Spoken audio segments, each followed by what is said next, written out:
மன உளைச்சல், மனக்லேசம், யார் மேலே வீட்டில் இருக்கக்கூடிய வெறுப்பு, அதுக்கு ஒரு வினோதமான பரிகாரம்னா கத்திரிப்பூ கிடைச்சா வாங்கி கண்டிப்பாக நோய் அடிக்கடி நோய்வாய்ப்படக்கூடிய தன்மை அப்படியே படிப்படியாக மறந்து சுத்தம். வணக்கம் நேயர்களே, திருச்சிற்றம்பலம். ஓம் நமோ பகவதே தக்ஷணாமூர்த்தையே மக்யம் மேதாம் பிரக்யம் பிரயச்ச சுவாகா. இன்றைக்கி ஒரு 16 விதமான பரிகார குறிப்புகள். கொஞ்சம் கவனமாக கேட்டு ரொம்ப சின்ன சின்ன விஷயம் அழகாக பண்ணலாம். காலையில் முதல்ல எழுந்த உடனே ஒரு 5லேருந்து 6 நொடி வரையிலும் மூச்சை கவனிச்சுட்டு எழுந்து வந்து ஒரு பச்சை கற்பூரம், ஒரு 4-5 துண்டு, ஒரு 2-3 துண்டு கிராம்பு, இந்த பிரியாணி இலைன்னு சொல்லுவாங்க அந்த இலை, இதையெல்லாம் வச்சு அந்த பச்சை கற்பூரத்தை ஏற்றி 8 திக்கும் எல்லா பக்கமும் அந்தந்த திக்குக்கு போக முடியாங்க ஒரே இடத்துலேருந்து 8 திக்கும்.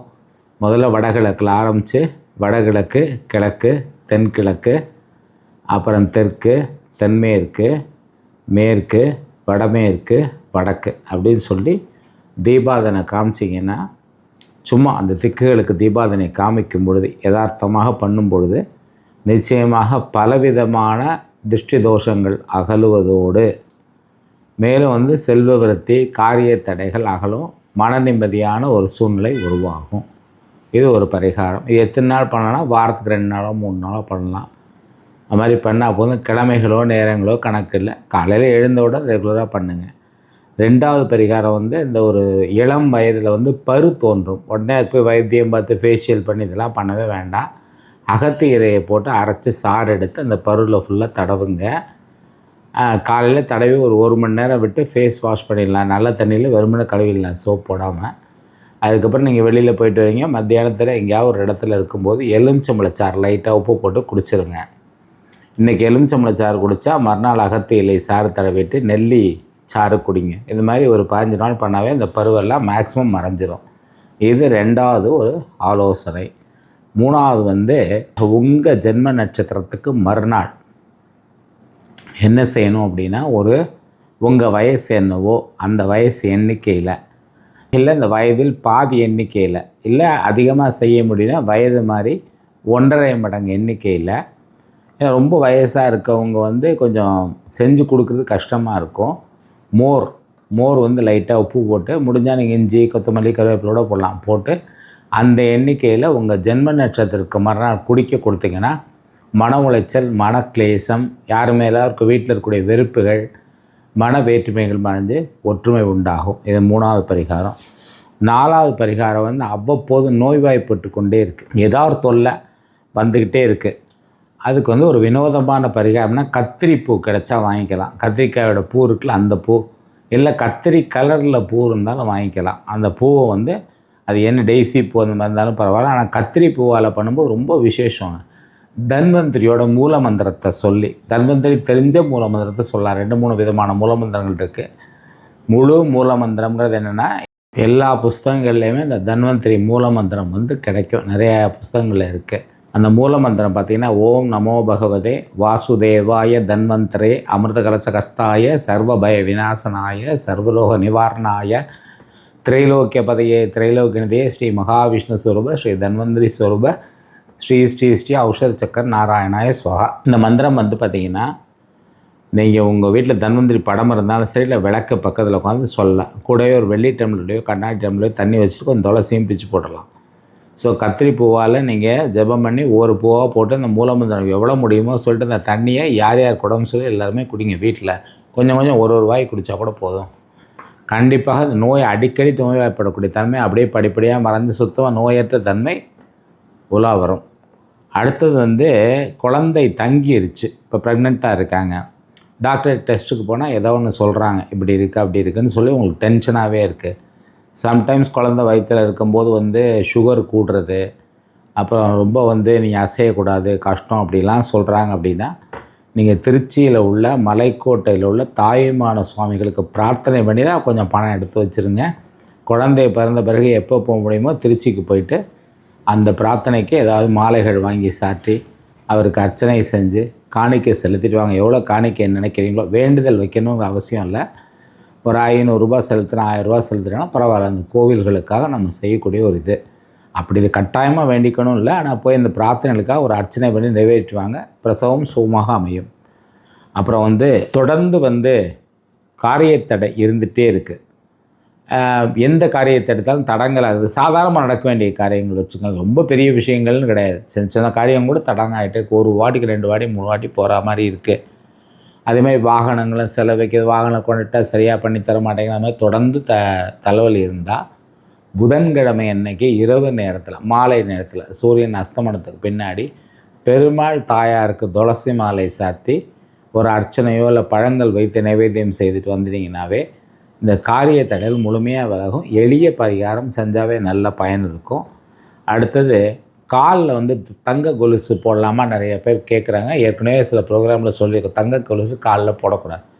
ஏன்னா கால் வந்து சனியோட ஆதிக்கத்தில் உள்ளது. அங்கே குருவுடைய பொண்ணை கொண்டே போடும் பொழுது அங்கே பிரம்மஹத்தி தோஷம் ஆட்டோமேட்டிக்காக ஏற்படும். அது மட்டும் இல்லாமல் அதுக்கு சயின்டிஃபிக்கான ரீசன் என்னென்னா, அபானன் வந்து கீழே இறங்கணும்.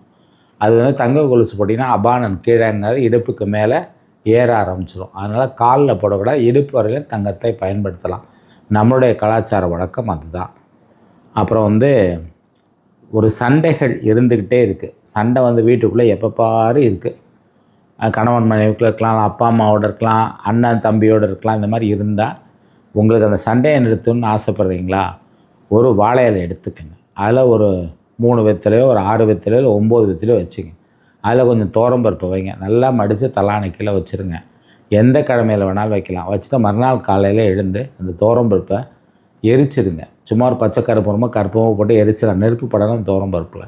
இந்த வாழை இலை வெத்தலை வந்து மாட்டுக்கு சாப்பிட கொடுத்துடலாம், இல்லை தூக்கி போட்டுடலாம், இல்லை நீர்நிலைகளில் சேர்த்துடலாம். இப்போ வந்து வீட்டில் வந்து தீபம் ஏற்றுறோம். தீபம் ஏற்றுறோன்னா என்ன ஆகுதுன்னா, நெய் அந்த திரி வந்து கருப்பாயிடும்.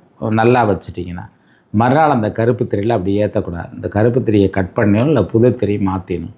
அந்த மாதிரி மாற்றி ஏற்றுறது தான் வீட்டில் லக்ஷ்மி கடாட்சத்தை உருவாக்கும். நெய்யில் தீபம் ஏற்றுறது அவ்வப்போது லக்ஷ்மி கடாட்சத்தை ஏற்படுத்தும். சதா பணப்பிரச்சனை இருந்துக்கிட்டே இருக்குது. எப்போ பாரு பணத்துக்கு ஒரு தகராறு. எது வந்தாலும் வீணாக விரயமாயிடுது. வேறு எதுக்காக செலவு பண்ணுறோம். எளிமையான விஷயம் என்னென்னா, ஒன்று பௌர்ணமியில் ஆரம்பித்து அமாவாசையில் முடிக்கலாம், இல்லை சுவாதி நட்சத்திரம் ஆரம்பித்து ஒரு 21 நாள் ஏற்றலாம்.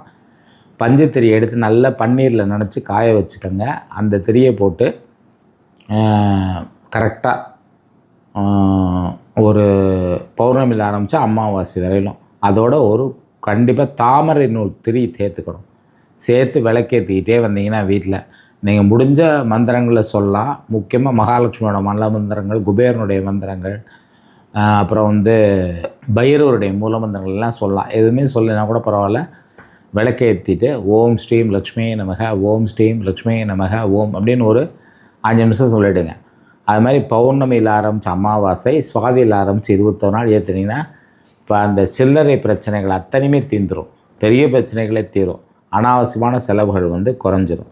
அப்புறம் வீட்டில் வந்து தேவதாரு அந்த கட்டை வாங்கி வச்சு தேவதாருக்கு வச்சுட்டு அதுக்கு மஞ்சள், சந்தனம், குங்குமம் இந்த 3 வகையான பொட்டுகளையும் அதுக்கு வச்சுட்டு ஒரே இடத்துல வைக்கலாம். 3 இடத்துல வந்து ஃபஸ்ட்டு வந்து மஞ்சளை வைக்கிறீங்க, அப்புறம் சந்தனத்தை வைக்கிறீங்க, அப்புறம் குங்குமம் வைக்கிறீங்க. வச்சுட்டு சிவனுடைய மந்திரங்கள், இல்லை சார் சிவன் மந்திரம்லாம் எனக்கு எதுவுமே தெரியாது சார்னா, ஓம் பயநமசி நமக, ஓம் பயநமசி நமகன்னு சொல்லலாம், ஓம் பயநஸ்மி பயநமசின்னு சொல்லலாம். இல்லைனா பஞ்சார்த்தத்தை மாறல் முறையில் போட்டுக்கணும். நம சிவாயா 2வது எழுத்தத்துக்கு கீழே போடுங்க. மசிவேன சிவே நம எனம சிவி எனம சிவ அப்படின்னு சொல்லிட்டு வயநமசி இந்த மாதிரி வரும். சரிங்களா? இப்போ வந்து பாருங்கள், ஃபஸ்ட்டு வந்து என்ன பண்ணுறீங்க, நம சிவைய, 2வது எழுத்து வந்து மசிவையன, 3வது எழுத்து சிவையனம, 4வது எழுத்து வயநமசி எனம சிவ, 5வது எழுத்து எனம சிவ. இந்த மாதிரி 5 போட்டு மாற்றி மாதிரி திரும்ப திரும்ப சொல்லலாம்.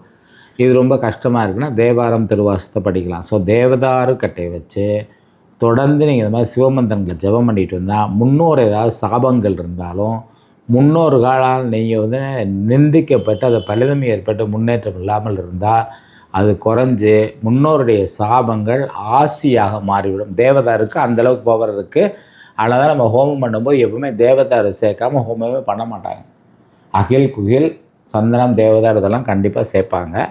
அடுத்தது வந்து குலதெய்வத்தோட அருளை முழுமையாக பெறுவதற்கான எவ்வளோ வழிமுறைகள் இருந்தாலும், உங்கள் குலதெய்வம் அம்மனாகவும் இருக்கலாம், இல்லைன்னா வந்து சுவாமியாகவும் இருக்கலாம். அப்படி இருக்கும்போது அந்த குலதெய்வத்துக்கு என்ன பண்ணலாம் அப்படின்னு சொல்லி பார்த்தீங்கன்னா, ஒரு அமாவாசை, பௌர்ணமி, அஷ்டமி, நவமி இந்த 4 நாட்கள் ஏதாவது ஒரு நாளை செலக்ட் பண்ணி 3 தேங்காயை முதல் நாளே மஞ்சள் தடவி வச்சுட்டு, நல்ல தண்ணி ஆடுதான்னு பார்த்துட்டு மஞ்சள் தடவி வச்சுட்டு, அதை 3 தேங்காயை கீழே வந்து 1 துவரம்பருப்பு இல்லைனா பச்சரிசி இதை பரப்பிட்டு கொஞ்சம் எள்ளு வேணாலும் அதை சேர்த்துக்கலாம், தப்பே கிடையாது. அதில் வந்து 6 மூடி தேங்காயை வச்சு அதில் 6லையும் இழுப்பெண்ணெய் ஊற்றி கொஞ்சம் கொஞ்சம் நெய் ஊற்றிட்டு விளக்கேற்றணும்.